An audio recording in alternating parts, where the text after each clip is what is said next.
सूरज जला देते हैं और उस रोशनी में तुमको महफूज समझते हैं, मगर उस रोशनी के करीब जो अंधेरा है वो अपने अंदर बहुत सारी कहानियां समेटे हुए है और इन्हीं कहानियों को आपको लेकर आता है लाल के अंधेरे।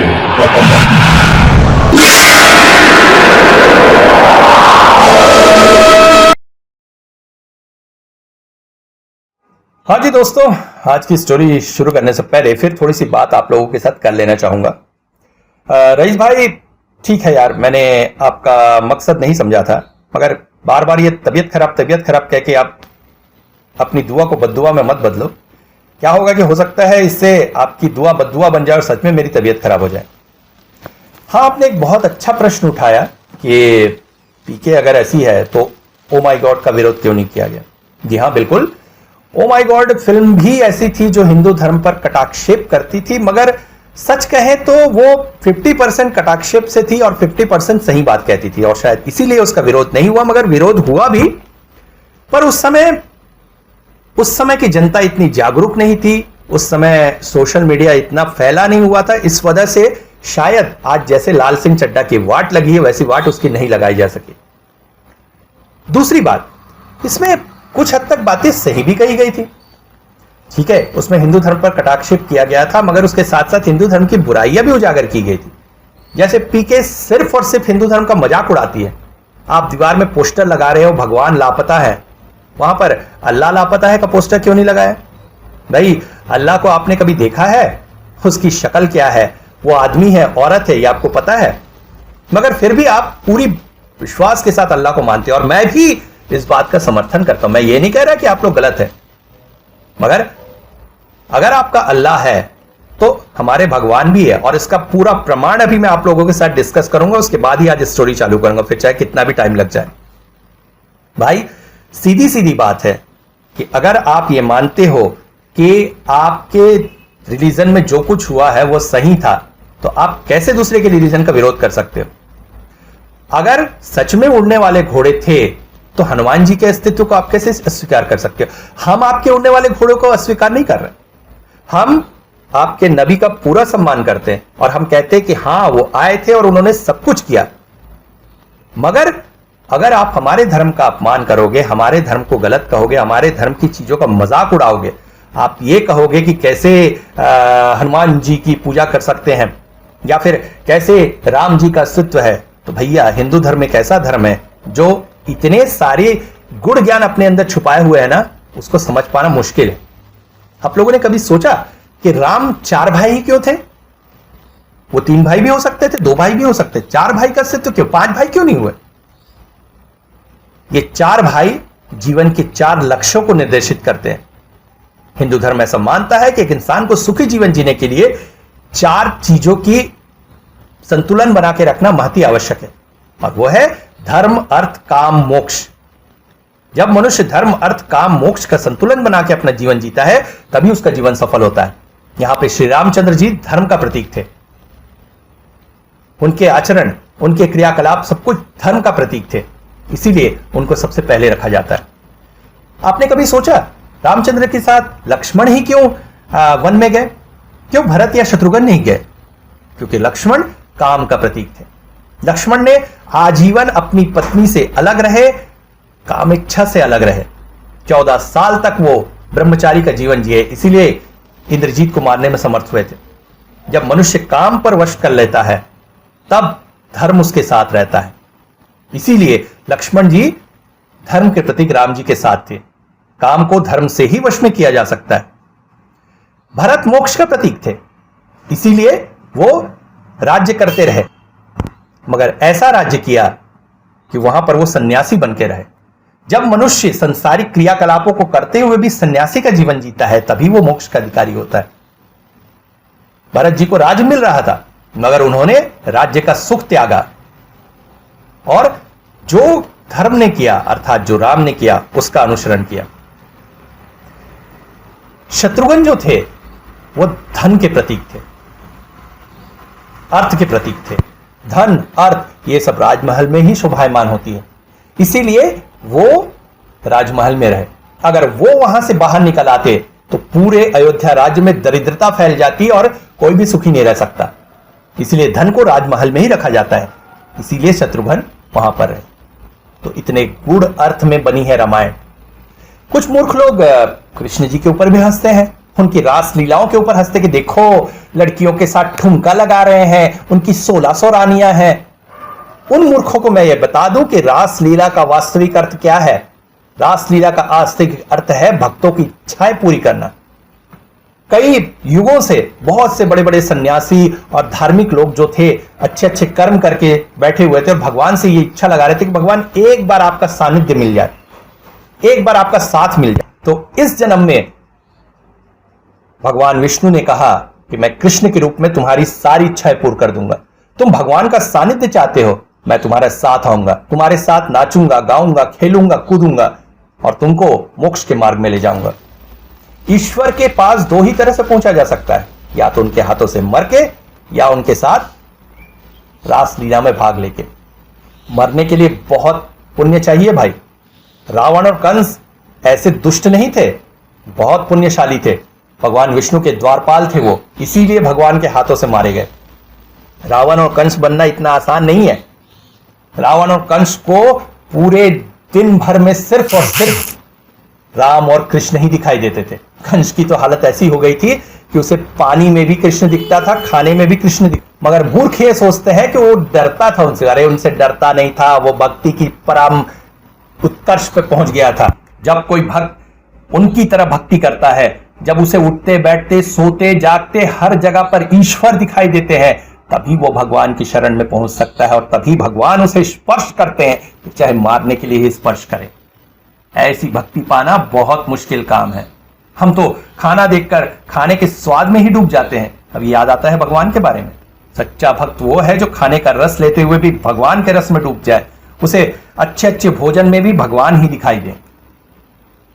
रास लीला का भी वही सिद्धांत है। वो सारे गोप गोपी जो भगवान के साथ ठुमके लगा रहे हैं ना, वो ठुमके नहीं लगा रहे हैं, वो परम सौभाग्यशाली हैं जो भगवान के साथ नाचने का अवसर पा रहे हैं। एक मां के लिए सबसे सुख की बात क्या है? जब उसका बेटा बड़ा हो जाए, उसके हाथों में हाथ डालकर मां चले फिरे नाचे गाए। यही सुख कृष्ण ने सबको दिया था। बहुत से ऐसे साधु सन्यासी थे जिन्होंने कहा था भगवान आपको हम संतान के रूप में पाना चाहते हैं। कृष्ण ने संतान रूप में उनके पास जाकर उनकी सारी इच्छाएं पूरी की। 1600 रानियां उन्होंने रखी अवश्य थी, मगर यह बात याद रखना, रुक्मिणी के अलावा किसी के साथ भी वो पत्नी पति का संबंध नहीं रखे थे। यहां तक कि सत्यभामा और जामवंती भी उनकी पत्नी अवश्य थी, मगर उनका स्पर्श कभी उन्होंने किया था। वो एक नारी ब्रह्मचारी जीवन जिए थे। और इसका एक छोटा सा उदाहरण है, एक कहानी है। एक बार ऋषि दुर्वासा द्वारका आए थे और द्वारका में यमुना नदी के उस पार बैठे हुए थे। तो जितनी भी कृष्ण की रानियां थी उन्होंने अच्छा अच्छा भोजन बनाया और दुर्वासा को देने के लिए जाने लगी, मगर द्वारका नदी में उस वक्त बाढ़ आई हुई थी। दुर्वासा भूख के मारे तड़प रहे थे और दुर्वासा के बारे में आप जानते हैं वो कितने क्रोधित थे। थोड़ा सा भी कुछ गड़बड़ होता तो श्राप दे देते थे। तो रानियां डर गई, समय पर भोजन न मिला तो दुर्वासा श्राप न दे। इस पर श्री कृष्ण ने उनसे कहा कि जाओ और यमुना नदी से कहो कि यदि दुर्वासा सदा उपवासी तो तुम हमें रास्ता दो। और जैसे ही उन्होंने कहा, यमुना नदी में रास्ता बन गया और वो रास्ता पार कर लिए। यहां पर कई लोग ये कहते हैं कि यमुना नदी कैसे हटी, रास्ता कैसे बना? अबे मूसा अगर समुद्र को काट के फिरौन के सामने से रास्ता बना सकता है तो यमुना नदी में क्यों रास्ता नहीं बन सकता?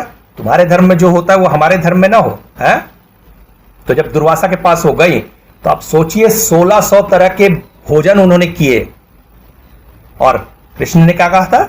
यदि दुर्वासा सदा उपवासी तो 1600 तरह के भोजन करने वाला व्यक्ति उपवासी, क्योंकि वो मन से कभी नहीं खाते थे, वो सिर्फ तन से खाते थे। इसके बाद उनको वापस आने का रास्ता नहीं मिल रहा था। तब दुर्वासा ने कहा, जाकर यमुना से कहो यदि कृष्ण सदा ब्रह्मचारी तो हमें रास्ता दो।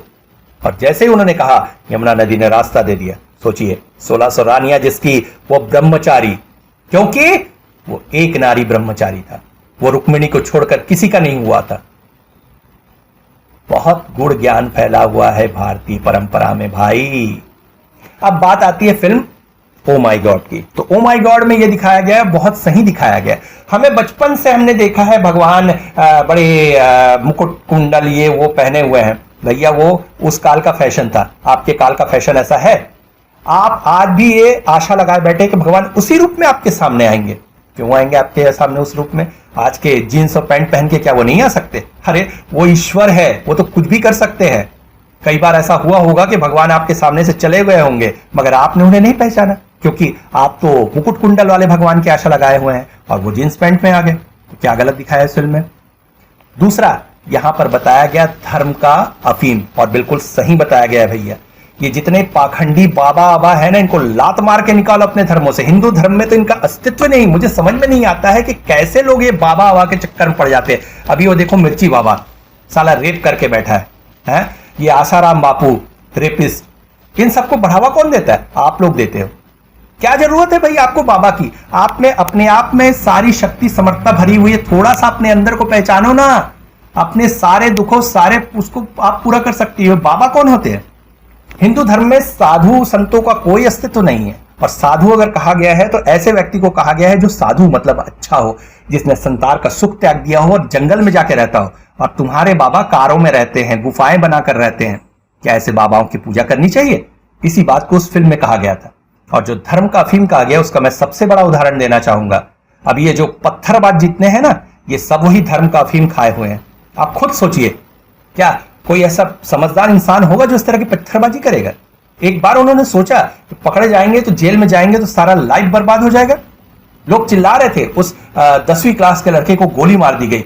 उसने एक बार भी सोचा अपने परिवार के बारे में पत्थर उठाने से पहले कि अगर मुझे कुछ हो गया मेरी फैमिली का क्या होगा? नहीं सोचा। क्यों सोचेगा? क्योंकि उसे धर्म की अफीम चटा दी गई है, और धर्म की अफीम के बिना इंसान रह भी नहीं सकता है। और यही व्यापार ये साधु बाबा लोग कर रहे हैं। ये बात उस फिल्म में बताई गई। क्या गलत बताया गया? हाँ, कुछ जगह पे उन्होंने बहुत गलत बात की कि ऐसा नहीं करना चाहिए, वैसा नहीं करना चाहिए। बिल्कुल सही बात है। आप किसी भी बाबा का मंदिर बना देते हैं, ये कर देते हैं, तो इसमें तो गलत बात है भाई। हिंदू धर्म इन सब बातों को किसी भी तरह से नहीं मानता है। और जो बात हिंदू धर्म पुराणों में नहीं लिखी है उसको क्यों मानना? ये बाबा लोग गुस्सा हो जाते हैं, ये हो जाते हैं। अरे कृष्ण कहते हैं कि जो सत्पुरुष होगा, जो साधु पुरुष होगा, उसको तो क्रोध आएगा ही नहीं। आपने कभी भी देखा पूरी महाभारत में भगवान कृष्ण को क्रोध करते हुए? तुम्हारे ये साधु बाबा का क्रोध कर रहे हैं तो इससे बड़ी मूर्खता क्या है? और उसके उलट पीके में कहीं पर तो भगवान शिव के पीछे दौड़ते हुए दिखाया जा रहा है? कहीं पर तुम साला पास में पेटी रखे हो जिसमें भगवान की फोटो और मूत रहे हो। नुपुर शर्मा ने अगर थोड़ा सा कह दिया तो तुम सर तन से जुदा में आ गए, और तुम मूतते हुए दिखा रहे हो। उसमें तुमको शर्म नहीं आ रही? क्या गलत कहा था नुपुर शर्मा ने, ये बताइए। उसे सिर्फ प्रोवोक किया गया था, इसी वजह से उसने कहा था। उसने अपने मन से कुछ नहीं कहा था।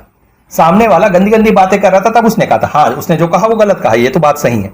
मगर अगर आपको प्रोवोक करोगे तो आप भी गलत बात कहने लगोगे। तो इस बात को समझना होगा। आज ये जो सर तन से जुदा वाले हैं, ये सब धर्म की अफीम खाए हुए हैं। ये नशे में है, कोई भी होश में नहीं है। होश में होता तो ऐसे काम ये लोग नहीं करेंगे। तो ठीक है, मैं किसी धर्म के खिलाफ नहीं हूं, मैं किसी धर्म का विरोध नहीं करना चाहता हूं, मगर मेरे देश में जो हो रहा है वो मुझे पसंद नहीं है। ना तो हिंदू धर्म वाले जो कर रहे हैं वो मुझे पसंद है, ना ही मुस्लिम ईसाई, किसी का भी पसंद नहीं। भाई अपने देश की तरक्की में आगे बढ़ो, एक दूसरे के साथ रहो, देश को ऊंचाई पर ले जाओ, ये सबसे बड़ी बात है। एक दूसरे के धर्म का सम्मान करो। इस्लाम के किसी भी किताब में काफिर का जिक्र नहीं आता है, उसके बाद भी कुछ लोग काफिर कहते हैं, दूसरे धर्म वालों को मारने के लिए दौड़ते हैं। ये सब क्या है? अगर आपका धर्म इतना ही अच्छा होता तो फिर ऊपर वाला दूसरा धर्म बनाता ही क्यों? क्यों वो हिंदू मुस्लिम सिख ईसाई बनाता और हर एक को अलग अलग धर्मों में पैदा करता? अरे जब ऊपर वाले ने ही आपका भाग्य निश्चित कर दिया है कि आपको मुसलमान बन के जीना है, आपको हिंदू बन के जीना है, तो ये धर्म परिवर्तन और कन्वर्जन कहां से आ गया जो ये ईसाई करते हैं? और कन्वर्जन करके भी कोई लाभ नहीं होता है भैया, है? कई लोगों ने कहा है कि क्या बोलते हैं, माइकल जैक्सन की आत्मा आज भी भटक रही है क्योंकि वो कन्वर्ट हुए थे। और कन्वर्ट हुए इंसान को तो ऊपर वाला भी जगह नहीं देता है, क्योंकि आपको तो उसने हिंदू बना के भेजा था।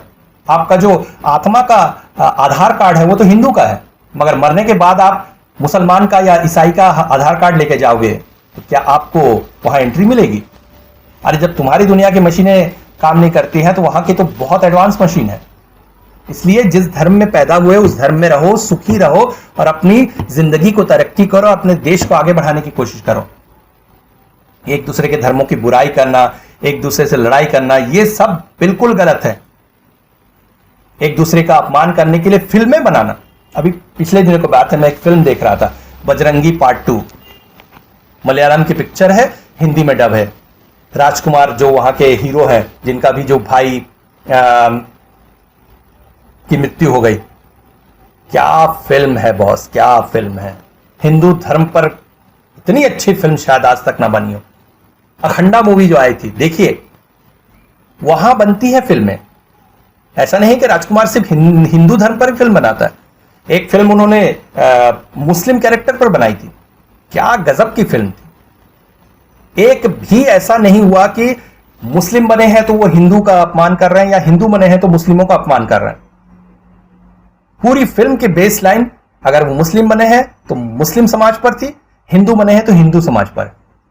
और यहां क्या हो रहा है, हीरो को मुस्लिम दिखाया जा रहा है जो हिंदुओं का अपमान कर रहा है। और सब फिल्में ऐसी हो रही है, इसीलिए बॉलीवुड का वाट लगी हुई है, और लगनी ही चाहिए। इनको ऐसे ही सबक मिलना चाहिए। और रईस भाई, आप जो कह रहे थे कि विरोध नहीं किया, तो उसका विरोध तो बहुत अच्छे से हुआ। आप खुद देखिए, अक्षय कुमार अपनी 3 फिल्में फ्लॉप होने के बाद अभी ऐलान कर रहा है कि वो देश छोड़ के कनाडा जाके बस जाएगा, क्योंकि अब उसका कैरियर यहां खत्म हो गया। तो जो भी दूसरे के धर्मों से मजाक करेगा ना, उसको खुद भगवान आके सजा देते हैं। यह बात तो सही है, आप खुद प्रामाणिक रूप से देख लीजिए। देख, ये सब कुछ नहीं है, तू डर गया और कुछ नहीं। मेरी बात मान, ये अंगूठी और ये सब वहां वापस रखा है, और फिर हम धीरे से वहां पर और एक्सप्लोर करने की कोशिश करते हैं।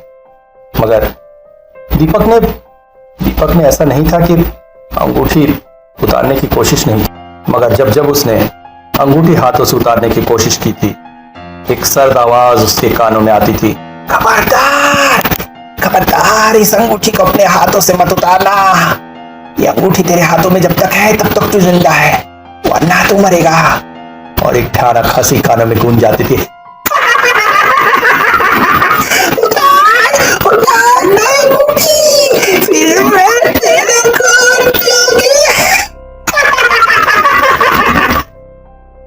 और उसके बाद उसकी हिम्मत नहीं होती थी वो अंगूठी उतारने की।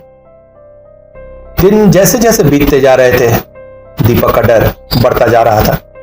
और इन सब परिस्थितियों को देखकर अंशुमन ने फैसला लिया उस सुरंग को बंद कर देने का। मजदूरों से कह के उसने उसके ऊपर एक मोटी दीवार चढ़ा दी, ताकि फिर दोबारा कभी उस सुरंग में जाने या उसके बारे में सोचने की जरूरत ही न पड़े। उस रात दीपक गहरी नींद में था। अचानक किसी चीज की आवाज से उसकी नींद टूटी। आंख खोलकर देखा तो कमरे की खिड़की से चांद की रोशनी अंदर आ रही थी।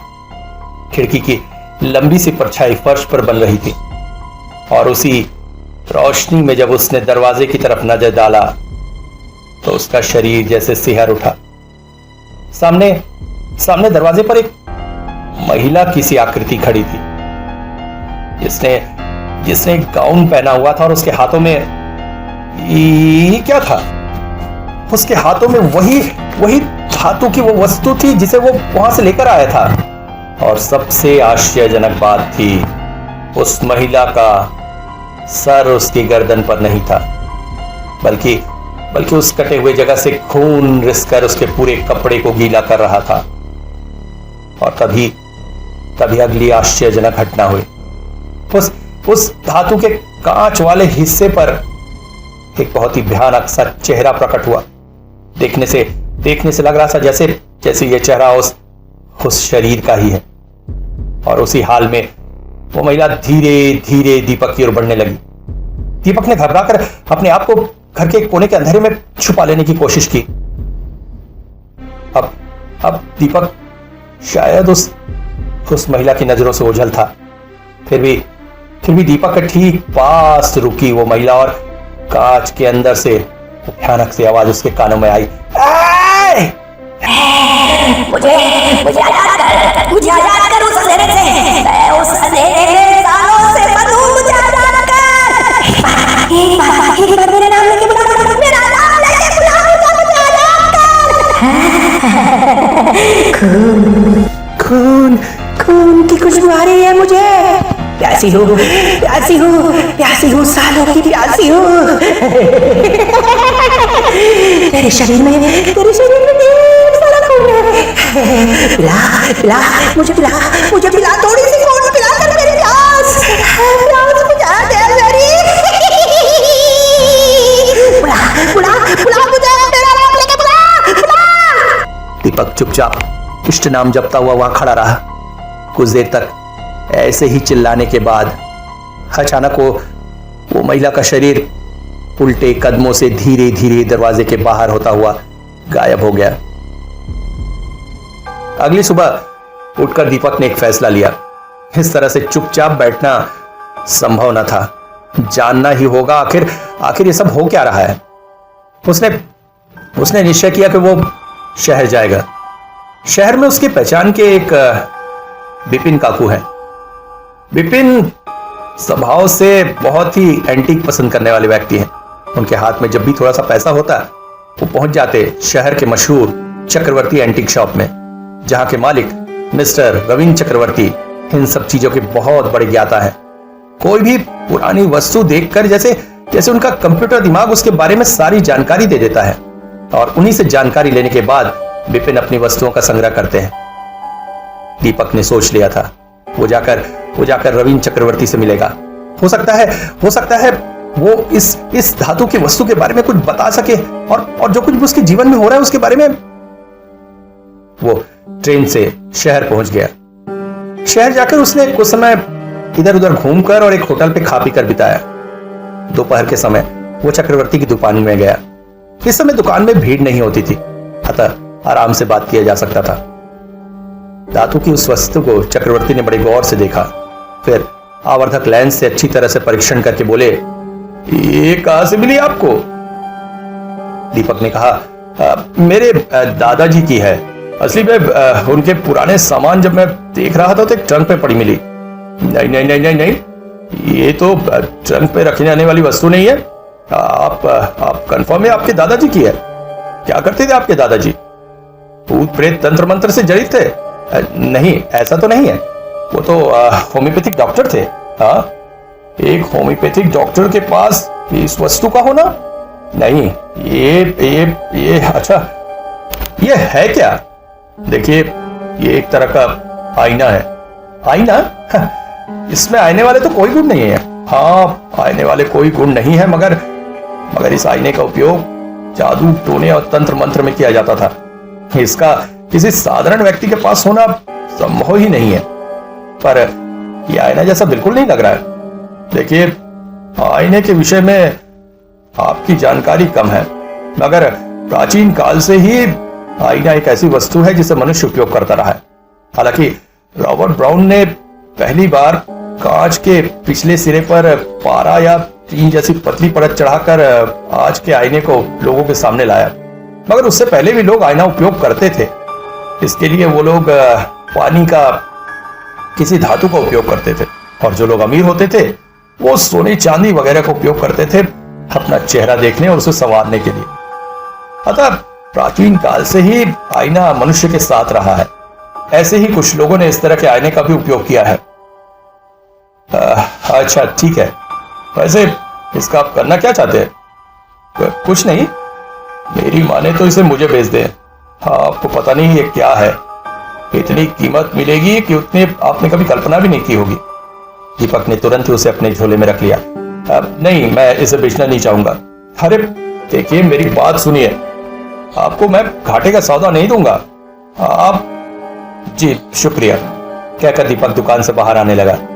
उसके बाद भी दुकान का मालिक पीछे से चिल्लाता रहा, देखिए मेरी बात सुनिए, आपस तो आइए। अरे चलिए, कीमत और बढ़ा दूंगा। मगर दीपक उसकी बातों को अनसुना करके दुकान से बाहर आ गया।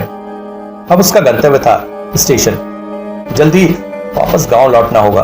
अंशुमन को बिना बताए ही वो शहर चला आया है। वो बहुत परेशान हो रहा होगा। चलते चलते अचानक दीपक को महसूस हुआ जैसे कोई उसका पीछा कर रहा है। उसने इस बात का निश्चित करने के लिए एक भजिए की दुकान पर रुक गया, और भजिए खरीदने का बहाना करते करते जब पीछे मुड़कर देखा तो उसने पाया वो जो भी था वो भी पीछे ही रुक गया होगा। और वो तेज कदमों से आगे चलने लगा। फिर किसी के पीछा किए जाने का पूरा एहसास उसे होने लगा। अचानक वो एक चाय की दुकान पर चला गया और वहां टेबल पर बैठ गया। टेबल पर बैठकर जब उसने बाहर देखा तो उसे स्पष्ट हुआ सचमुच का कोई पीछा कर रहा था। वो व्यक्ति रास्ते के उस ओर खड़ा एकटक उसे ही देख रहा था। कोई 65-70 साल का बूढ़ा होगा। उम्र की वजह से कमर झुक गई है। बड़ा अजीब सा दिख रहा था। कुछ देर तक वो चाय पीने का बहाना करता रहा। अचानक वो व्यक्ति पास ही के टेबल पर आकर बैठ गया। उसका चेहरा बड़ा अजीब सा था। दीपक ने चाय पीकर पैसे पटाए और जल्दी से स्टेशन की तरफ दौड़ पड़ा। जल्दी जल्दी ट्रेन में जाकर बैठ जाओ, यहां से निकल जाए तो मुसीबत मिटे। उसे शक था ये व्यक्ति किताब दुकान के एंटीक दुकान के मालिक ने ही उसके पीछे लगाया है, उसे सामान हथियाने के लिए। अभी वो स्टेशन पर जा ही रहा था कि अचानक पीछे से आवाज आई, हुजूर सुनिए। उसने ऐसा बहाना किया जैसे उसने सुना ही नहीं है, मगर पीछे से बार बार आवाज आने लगी, हुजूर सुनिए तो, आप ही से कह रहा हूं। अंततः दीपक को रुकना पड़ा। मुड़कर देखा वही बूढ़ा व्यक्ति था। पास आकर बोला, अस्सलाम वालेकुम हुजूर। कहिए। मैं आपको एंटीक दुकान से देख रहा और आपके पीछे आ गया। कुछ बुरा मत मानिएगा हुजूर, आपके पास जो चीज है वो अच्छी नहीं है, बहुत बहुत खतरनाक है। आपके लिए मौत का पैगाम भी बन सकती है, इसीलिए मैं आपका पीछा कर रहा हूं। आपको इसके बारे में कुछ पता है? जी कुछ खास नहीं, जितना एंटीक दुकान के मालिक ने बताया उतना ही। हुजूर तो फिर आपको जानना चाहिए। बताइए। यहाँ नहीं, आइए उधर उधर। किनारे के एक बेंच पे दोनों बैठ गए। वो आदमी बोला, हुजूर मैं एंटीक दुकान के बाहर खड़ा था जब आप उसे ये सामान दिखा रहे थे। वहीं से मैंने सामान को देखा और मेरा दिल धड़क उठा। इसे अपने पास मत रखिए हुजूर, ये शैतान है, इसको आप काबू नहीं कर सकेंगे। कुछ दिन बाद ये आपकी जान ले लेगा और खुद जिंदा होने की कोशिश करेगा। ये मामूली सा आईना। हुजूर को शायद आईने के बारे में ज्यादा कुछ पता नहीं है। नहीं, देखिए आने समय से हमारे बड़े बुजुर्ग आईने से हमेशा सावधान करते आए हैं। आईना अच्छा भी है बुरा भी है। ऐसा माना जाता है कि आईना दूसरी दुनिया का रास्ता बता सकता है, इसीलिए कहा जाता है टूटे आईने में चेहरा नहीं देखना चाहिए, वरना इंसान की आत्मा उस छेद से आईने के अंदर जा सकती है। पुराने समय में लोगों के घरों में बड़े बड़े आईने होते थे। ऐसा माना जाता था ये आईने बुरी रूहों से घर की हिफाजत करते हैं। अगर कोई बदरूह घर में आती तो आईने को देखकर समझती शायद यहाँ से बाहर जाने का रास्ता है और उसके अंदर जाकर कैद हो जाती, और इस तरह से घरों की हिफाजत होती थी। इसीलिए रात में आईनों को बड़े बड़े काले कपड़ों से ढक दिया जाता था ताकि रात में कोई बदरूह उसमें ना जाए। इसके साथ ही जब किसी का इंतकाल होता तो घर के सारे आईने ढक दिए जाते ताकि मरने वाले का मुर्दा शरीर आईने में ना दिख जाए। नहीं तो उसकी आत्मा आईने में कैद होकर रह जाएगी और दूसरी दुनिया में नहीं जा सकेगी। आईने के जरिए रूह को दूसरी दुनिया में भेजा जा सकता है, तो दूसरी दुनिया से रूह को इस दुनिया में भी बुलाया जा सकता है। आपके हाथ में जो आईना है ऐसा ही एक दूसरी दुनिया का रास्ता खोलने वाला आईना है। ओ अच्छा, तो आपको उस एंटीक दुकान वाले ने मेरे पीछे लगाया है ताकि मुझे इस तरह की उल जलूल कहानी सुना के डरा सको और मैं इस आईने को आपको दे दूं या बेच दूं या फेंक दूं। देखो अच्छी तरह से समझ लो, मैं इस आईने को नहीं बेचने वाला और अपने से अलग नहीं करने वाला। मैं इसे अपने पास रखूंगा बस। अरे नहीं हुजूर, अल्लाह कसम, मैं कोई एंटीक दुकान वाले का भेजा हुआ नहीं हूं। मैं बस आपकी मदद करना चाहता हूं। अचानक ट्रेन की आवाज सुनकर दीपक उठ खड़ा हुआ और चलने लगा। पीछे से उस व्यक्ति ने कहा, अच्छा हुजूर, मेरी बातों पर अगर आपको भरोसा न हो तो आज की रात एक बड़े आईने के सामने इस आईने को रखिएगा और एक मोमबत्ती जलाइएगा और कमरे की सारी लाइटें बुझा दीजिएगा। फिर देखिएगा आपको पता चलेगा इस आईने की असली ताकत। जब दीपक वापस गांव आया तो उस वक्त अंशुमन बड़ा ही चिंतित कमरे में टहल रहा था। उसे देखते ही चीख पड़ा, अरे तू कहाँ गया था भाई? ये सब क्या है? हाँ, क्या तमाशा है ये? सवेरे का गया, देख शाम होने आ रही है। दिन भर मैं तुझे तलाशते रहा, अभी तो पुलिस स्टेशन जाने वाला था। अरे बस बस बस शांत हो जा भाई। मैं जरा शहर गया था वो सब आईने के बारे में पता लगाने। आईना, अभी तक तेरे दिमाग से ये फितूर नहीं निकला है। ये सब हटा अपनी जिंदगी से। देख, जब से तू आया है बहुत कुछ उल्टा पुल्टा हो रहा है। अब ये सब छोड़ और अब शांति से जीते हैं। अरे अभी शांति से जीना क्या, जो कुछ इसके बारे में पता चला है वो तो सुन। और उसके बाद जो कुछ भी हुआ था वो सारी घटना दीपक ने अंशुमन को बता दी। सुनकर अंशुमन भयभीत हुआ। देख दीपक, अगर उस आदमी की बात सच हुई तो? सच है या नहीं वही तो देखना है। मतलब आज की रात उसने जो कहा है वो करके देखूंगा मैं आईने के सामने। तू पागल हो गया है? अरे ऐसी हरकतें करके देख, अगर मैं ये सब पता नहीं लगाऊंगा तो मेरे मन में जो डर भर गया है वो हमेशा भरा रहेगा और मुझे साइकिक प्रॉब्लम हो जाएगी। और हाँ, एक बात तो मैंने तुझे बताई ही नहीं। कैसी बात? उसके बाद उस रात की घटना दीपक ने अंशुमन को बता दी। सुनकर अंशुमन और भयभीत हो गया। दीपक, ये सब क्या है भाई? हम लोगों को इन सब से दूर ही रहना चाहिए। देख, बस आखिरी बार पता चल जाए उस आदमी की बात सच्ची या झूठी, उसके बाद। उस रात खाना खाने के बाद वो दोनों कमरे में आ गए और रात ढलने का इंतजार करने लगे।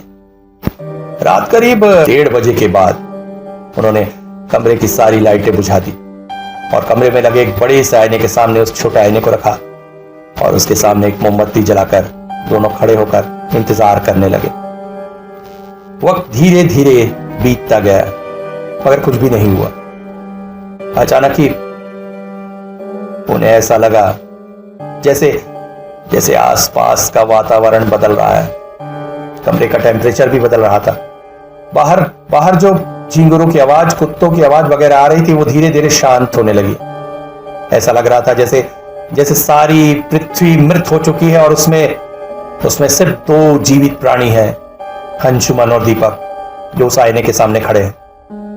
अचानक ही अंशुमन बोला, दीपक, ये सब बंद कर भाई, मेरी तबीयत ठीक नहीं लग रही है, तो मेरी बात मान। बंद कर दूंगा तो वो सब कैसे जान पाएंगे जो हो रहा है? क्या मतलब? अंशुमन ने पूछा। दीपक बोला, आईने की तरफ देख। और जैसे ही अंशुमन ने आईने की तरफ देखा वो चौंक उठा। आईने में एक धुंधली सी महिला की आकृति उभर रही थी। दोनों हतप्रभ होकर उस आकृति की तरफ देखने लगे और तभी उनके कानों में आवाज गूंजी, तेरा नाम लेके बुला, आजाद कर मुझे इस अंदर से आजाद कर।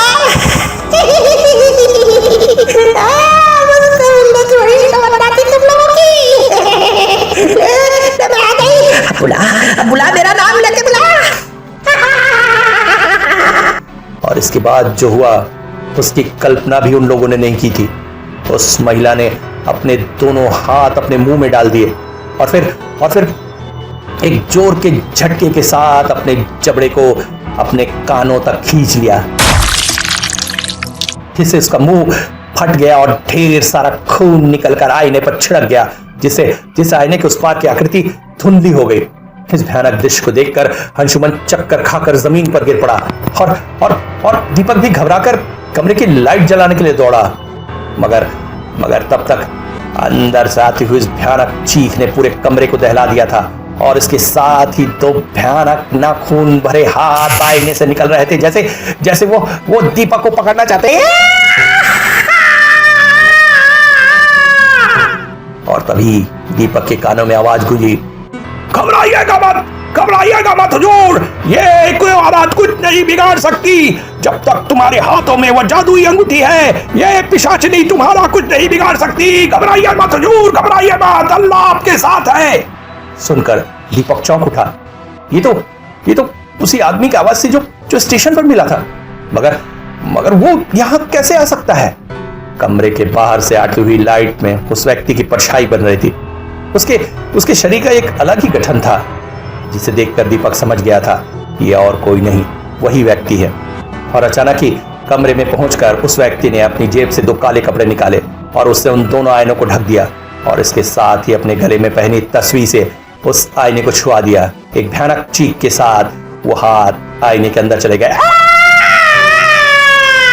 इसके बाद वो व्यक्ति अंशुमन के पास बैठ गया और दुआ करने की भंगिमा में अपने हाथ ऊपर उठाकर कलमा पढ़ने लगा। ला इलाहा इल्लल्लाह मोहम्मद रसूलुल्लाह या ला इल्लल्लाह मोहम्मद रसूलुल्लाह या अल्लाह पाक मदद मदद मदद कर या ला इल्लल्लाह मोहम्मद रसूलुल्लाह। और उसके साथ साथ धीरे धीरे अंशुमन को होश आने लगा। वो घबरा कर उठ बैठा। ये आदमी कौन है? ये आदमी कौन है? और वो भयानक हाथ। घबरा मत अंशुमन, सब कुछ ठीक हो चुका है, दीपक बोला। और ये वही बूढ़े व्यक्ति है जो मुझे स्टेशन पर मिले थे। उसके बाद वो कमरे में बैठ गए। बूढ़ा व्यक्ति वहां बैठा रहा। दीपक ने उससे पूछा, अब बाबा मुझे माफ कर दीजिएगा, मैंने आपको बहुत अपमान किया। मुझे लगा था आप एंटीक दुकान वाले के जासूस है, मगर अब लग रहा है आप कोई साधारण व्यक्ति नहीं है। आपके पास जरूर कोई कैदी ताकत है और इन सब से आप हमारी रक्षा कर सकते हैं। हुजूर, नाचीज को ऐसा मत कहिए। मैं बस खुदा का खादिम हूँ और मेरे पास जो ये गैबी ताकत है वो कलंदर पीर की दी हुई है। कलंदर पीर मेरे गुरु है, मैं उन्हीं का चेला हूँ और ये सब मैंने उन्हीं से सीखा है। मगर आप है कौन? ऐसे तो मेरा नाम अकबर शाह है, मगर लोग मुझे अकबर फकीर के नाम से भी जानते हैं। बस मैं फकीर जैसा जीवन जीता हूँ। जब हाथ में पैसे नहीं होते हैं तो लोगों से मांग कर खा लेता हूँ, और जब पैसे होते हैं तो जगह जगह घूमता रहता हूँ। मैंने जब एंटीक दुकान के बाहर खड़े होकर आपको इस आईने को दिखाते हुए देखा था, तभी मुझे लगा था मुझे जिस चीज की तलाश थी वो मिल गई है। और आप लोगों पर आने वाले खतरे से भी मैं आगाह हो गया था, इसीलिए यहाँ तक चला आया। मगर ये सब है क्या, हो क्या रहा है? देखिए, अगर आप लोग सुनना ही चाहते हैं तो मैं बताता हूँ। इस घटना की शुरुआत आज से कई सौ सालों पहले होती है। इंग्लैंड में एक रानी थी, मैरी मैग्रेट। उस रानी के बारे में यह कहा जाता था कि वो शैतान की पुजारन थी और खून की प्यासी थी, इसलिए उसका नाम खून की प्यासी रानी था। उसे इंसानी खून देखे बिना जैसे नींद ही नहीं आती थी, और इसके लिए वो अपने निरीह प्रजा के लोगों की गर्दनें कटवाती रहती थी। समय बीतता गया। रानी अपने महल में अकेला रहती थी, मगर रानी की जिंदगी के एक सबसे बड़ा दुख था, वो कभी मां नहीं बन पाई। हालांकि 2 बार वो गर्भवती हुई थी, मगर उसके गर्भ गिर गया। लोगों ने कहना शुरू कर दिया, रानी के गर्भ में शैतान ने अपना घर बनाया, इसीलिए रानी कभी मां नहीं बन सकेगी। रानी अपने महल में अकेले ही रहती थी। एक दिन उसकी सरकटी हुई लाश महल में पड़ी मिली। लोगों में यह बात फैल गई कि रानी मर जरूर चुकी है, मगर उसकी खून की प्यास नहीं बुझी है। वो मरने के बाद भी खून पाने के लिए भटकती रहेगी, इसलिए लोग डर के मारे उसके महल से भी दूर रहने लगे।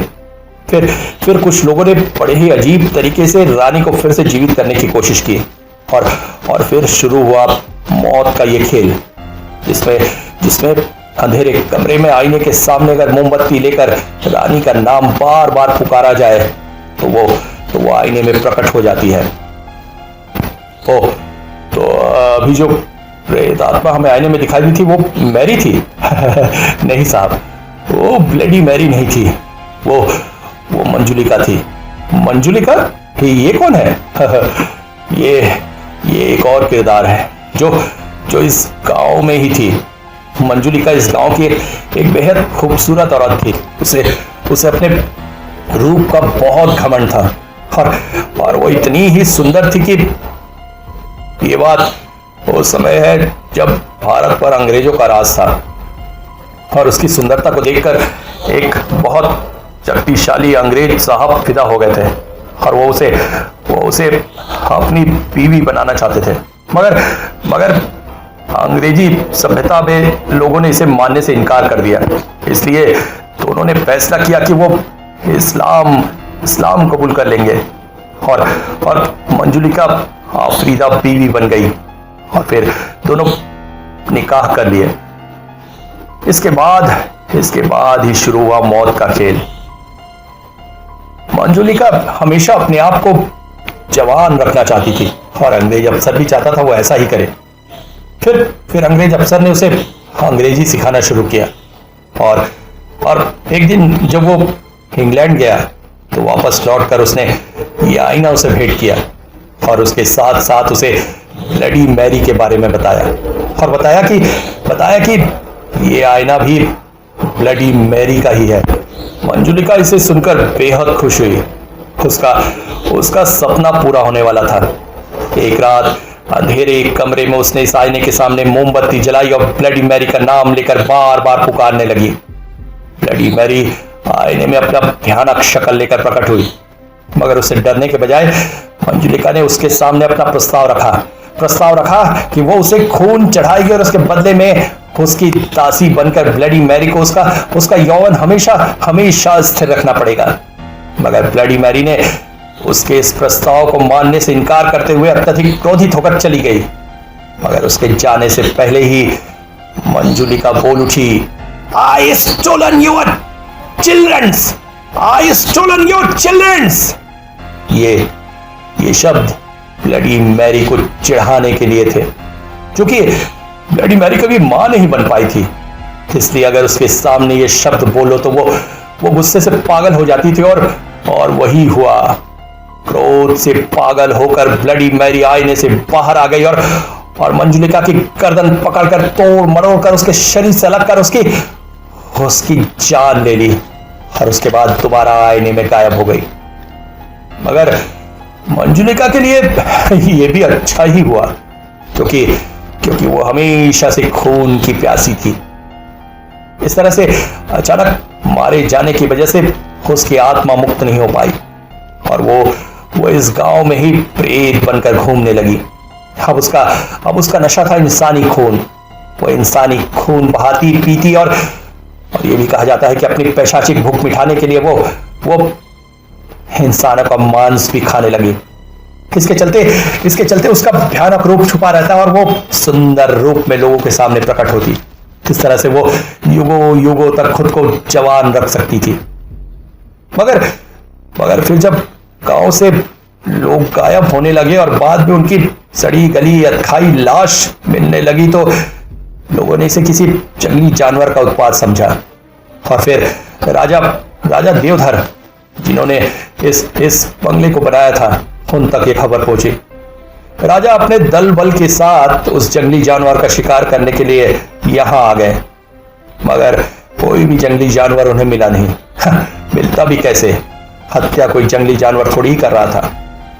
राजा के साथ एक सिद्ध पुजारी थे, जिन्होंने अपनी पूजा पाठ की शक्ति से पता लगा लिया था कि ये सब कोई जानवर नहीं बल्कि पिशाचिनी मंजुलिका कर रही है। और फिर उन्होंने अपने मंत्र बल से मंजुलिका को बांध दिया। उसके बाद से गांव से मंजुलिका का उत्पात खत्म हो गया।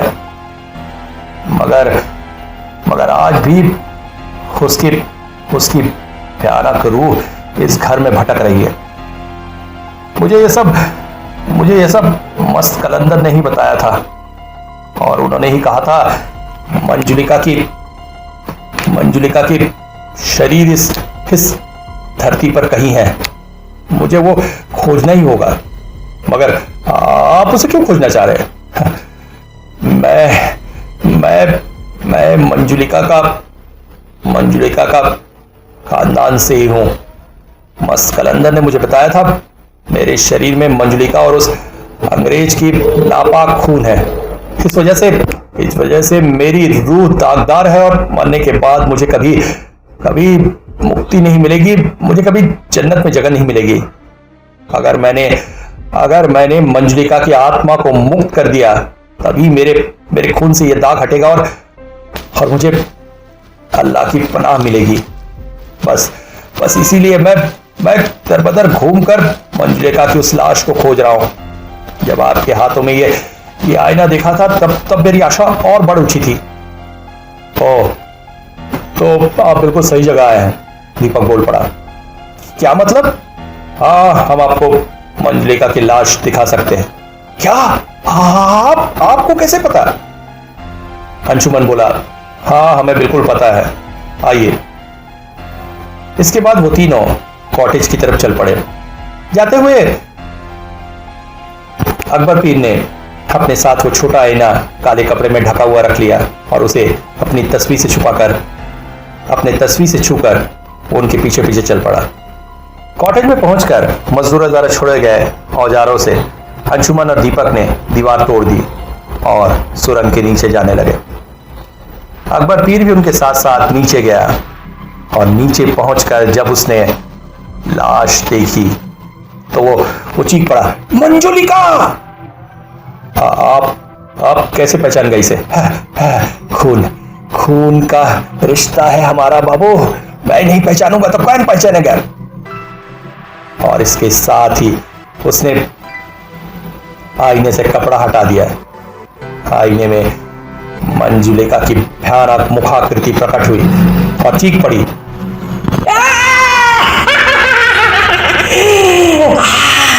नाम ले के पुकार मेरा, आजाद कर मुझे इस अंधेरे से आजाद कर। सालों से मैं यहाँ कैद हूँ, मेरा नाम ले पुकार। खून की प्यासी हूँ मैं, मुझे खून पिला। चुप रह बदरू, देख तेरी लाश की क्या हालत हुई है। अकबर पीर चीख उठे, देख तू मर चुकी है, तू इस दुनिया के लिए खत्म हो चुकी है, अब तू कभी वापस इस दुनिया में नहीं आ सकती। मान ले मंजुलिका, मान ले मेरी बात। नहीं, मैं युगों तक जिंदा रहूंगी, सुंदर बनकर। खून की खुशबू, खून पीते साथ मैं फिर से जिंदा हो जाऊंगी। मूर्खता मत कर, देख अल्लाह ने हर चीज की एक हद बनाई है, तू उस हद को पार कर चुकी है। अब तेरा जिंदा होना किसी भी तरह से अल्लाह की कायनात में हो नहीं सकता। मान ले मेरी बात मंजुलिका, छोड़ दे अपना शरीर, मुक्त हो जा। मैं मुक्त नहीं हो सकती। मरोगे तुम सब मरोगे फिर। और इसके बाद कलंदर पीर घुटनों पर बैठ गया और इसके साथ साथ कुछ मंत्र पढ़ने लगा। अशहदु अल्लाह इल्लल्लाहु वहदहु ला शरीक लहु व अशहदु अन मुहम्मदन अब्दुहु व रसूलुल्लाह। और इसके साथ साथ उसकी चीखने की आवाज और बढ़ती गई, अशहदु अल्लाह इल्लल्लाहु वहदहु ला शरीक लहु व अशहदु अन मुहम्मदन अब्दुहु व रसूल। जैसे जैसे पीर बार बार उन मंत्रों को दोहराता जाता था, उसके चीखने की आवाज धीरे होने लगी। अल्लाह इल्लल्लाहु वहदहु ला शरीक लहु व अशहदु अन मुहम्मदन अब्दुहु व रसूल। शांत हो गए। तभी अचानक उन दोनों ने देखा आईना टूट गया और उसमें से एक सफेद सा धुआं निकलकर उस लाश में प्रविष्ट हो गया। इसके बाद तुरंत ही पीर ने झपट कर दीपक के हाथों से वो अंगूठी निकाल ली और लाश के हाथों में पहना दी और फिर पास ही पड़ी वो हड्डी उठा ली और उसे लाश के सिर पर रखकर एक बार फिर से वही मंत्र दोहराने लगा। और अचानक उन लोगों ने देखा लाश में आग लग गई।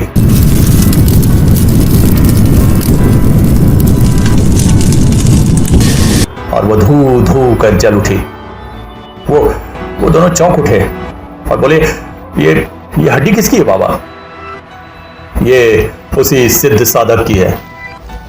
उसे पता था मंजुलिका को उसने यहां पान जरूर दिया है, मगर कभी ना कभी वो फिर से जीवित होने की कोशिश करेगी और इस काम में उसकी मौत भी हो सकती है। इसलिए उसने अपना ये इंतजाम कर दिया था। जब वो मारा गया तो लोगों ने उसकी हड्डी लाकर यहां रख दी। मंजुलिका सिर्फ इसी से डरती है और इसी के द्वारा उसकी मुक्ति हो सकती थी, जो इस वक्त हो चुकी है। मगर बाबा, एक सवाल, हमारे घर पे एक डायन दिखती थी, वो कौन है? वो भी मंजुलिका ही थी। मंजलिका इंसान के दिमाग को वश में करती थी और उसके डर का फायदा उठाती थी। ओह, तभी तभी मैं बिना वजह डरता रहता था और मेरे साथ ये सब अजीब घटनाएं हो रही थी। हाँ, वो तुम्हें डराकर तुम्हारा खून पीने की कोशिश में थी, मगर तुम किस्मत वाले हो कि तुमने ये अंगूठी पहन रखी थी, इस वजह से वो तुम्हें कुछ ना कर सकी। ओफ। इसके बाद वो लोग सुरंग से बाहर आ गए और फिर अंशुमन ने उस कॉटेज को हमेशा हमेशा के लिए दीवारों से बंद कर दिया।